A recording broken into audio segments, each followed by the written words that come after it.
Hay historias que parecen haber sido enterradas por el tiempo, relatos que sobreviven apenas como susurros entre las paredes de edificios antiguos, testimonios que nadie puede confirmar pero que tampoco desaparecen por completo. Esta es una de esas historias. La historia de un diario. Un diario que perteneció a un exorcista experimentado, un hombre que durante años recorrió pueblos olvidados enfrentando aquello que muchos preferían no nombrar. Un diario que fue encontrado mucho después de su desaparición, oculto en un lugar donde nadie imaginó buscar. Y lo que estaba escrito en sus páginas todavía hoy provoca preguntas inquietantes. Durante décadas, el padre Gabriel fue conocido como alguien que no temía adentrarse en casos extremos. No concedía entrevistas, no permitía grabaciones, no buscaba reconocimiento.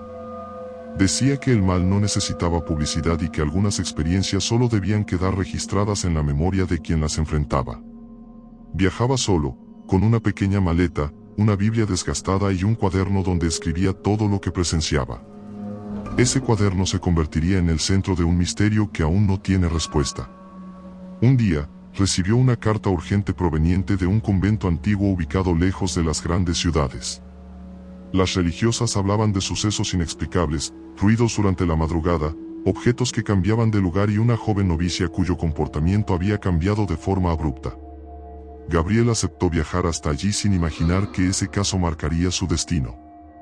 Al llegar, notó algo extraño desde el primer momento. El edificio parecía más viejo de lo que indicaban los registros. Las paredes estaban húmedas, el aire era pesado y el silencio resultaba incómodo, como si el lugar estuviera conteniendo algo. Las monjas lo recibieron con alivio, pero también con miedo.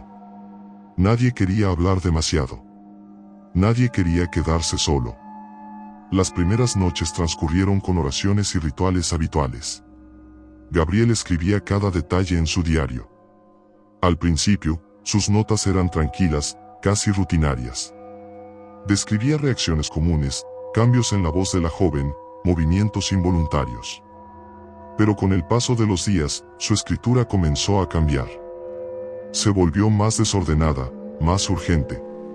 Algunos testigos aseguraron que dejó de dormir. Que caminaba por los pasillos con una vela encendida, como si buscara algo. Una madrugada, afirmó haber escuchado voces que no provenían de la novicia.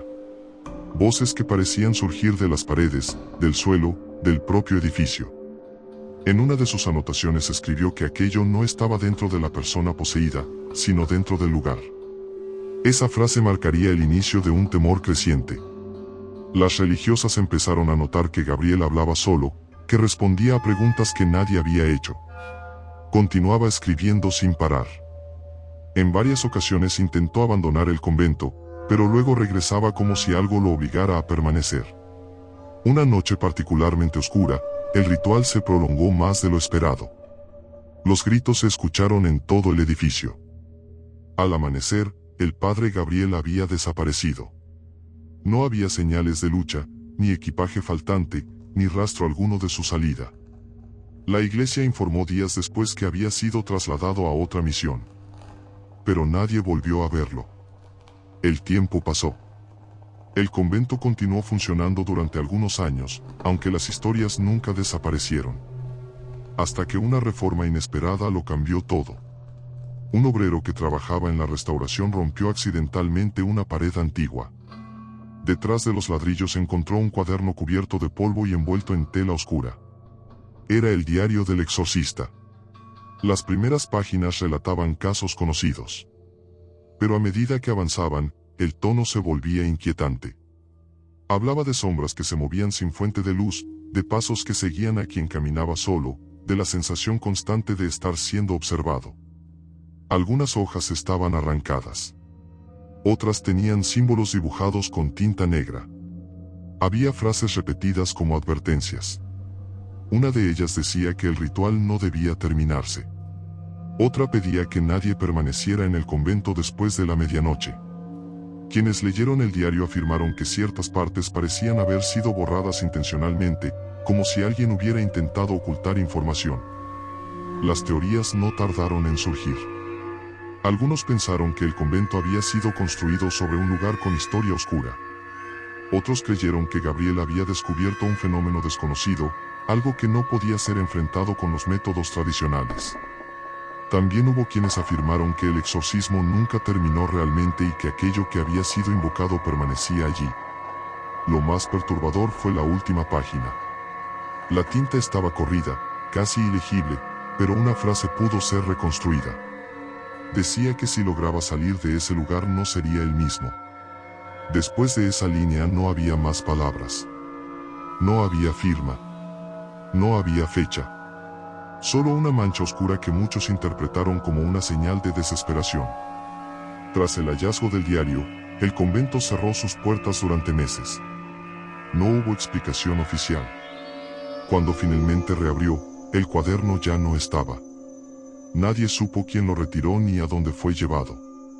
Algunos aseguran que permanece guardado en archivos secretos. Otros creen que fue destruido para evitar preguntas incómodas.